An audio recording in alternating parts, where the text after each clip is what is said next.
Hey, good morning, y'all. We're at Hickory Air Museum in Hickory, North Carolina. We just got in last night, top of the morning. We're here to meet with Bill. Bill's gonna introduce us to 3 other pilots, 4 including himself. He's gonna give us a tour and show us these cool planes. We're gonna meet a guy named Scar. That's his call sign. You know, anybody named Scar must be a pretty interesting dude, so you guys stay tuned. Like and subscribe.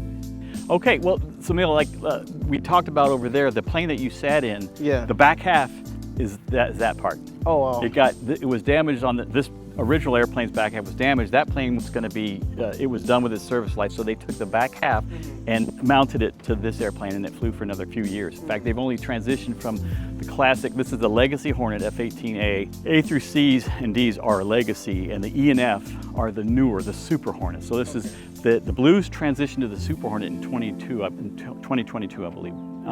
So that's when they retired the Legacy Hornet, and the Hickory Museum was lucky enough to get this one. They modify them a little bit before they go to the Blues because they'll usually make them lighter. They'll take the gun out because there's no use, the Blue Angels doesn't need a gun, right? So they'll make things lighter, which of course gives them better thrust to weight and more controllability. They also have a little bit different feel for their control stick, whereas most of our Navy jets will be flying, they're trimmed out, so you essentially could take your hands off the stick and it should fly straight and level.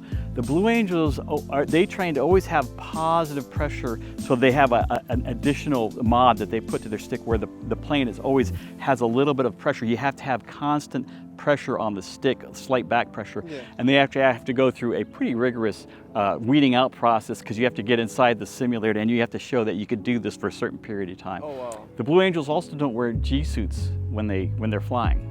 They don't plug they don't have them, they don't wear them. And the G suit only, it supposedly takes away a couple of G's, but these guys will routinely pull the 7.5 G's and they're not wearing G suits because that would mess up the Blue Angel flights, right? But the Hornet, as you can see, is not quite as big as the Tomcat. It was designed in the late 70s and came into production for McDonnell Douglas when it was the producer of aircraft in St. Louis. Yes. That's where most of these were made under, and then of course McDonnell Douglas was purchased. Now it belongs to Boeing. So now it's considered the Boeing Super Hornet. Yeah. They have, we call these cheek stations over. Here's where you can see where the missiles would go. Okay. Like, and they carry AIM-120s or AMRAAM missiles, which have that capability, not unlike the Phoenix missile, that can go active on their own.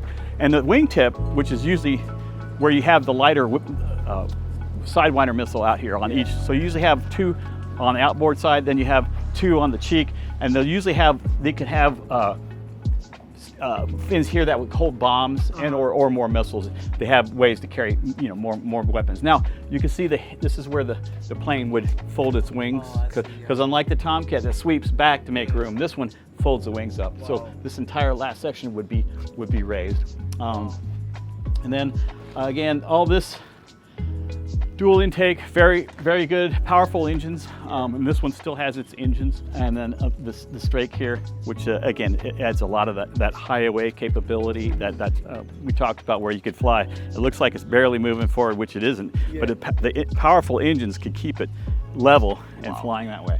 And again, the digital flight controls are very, very good with the Hornet, along with a multi-sensor integration that we talked about. It's got all the standard Navy gear.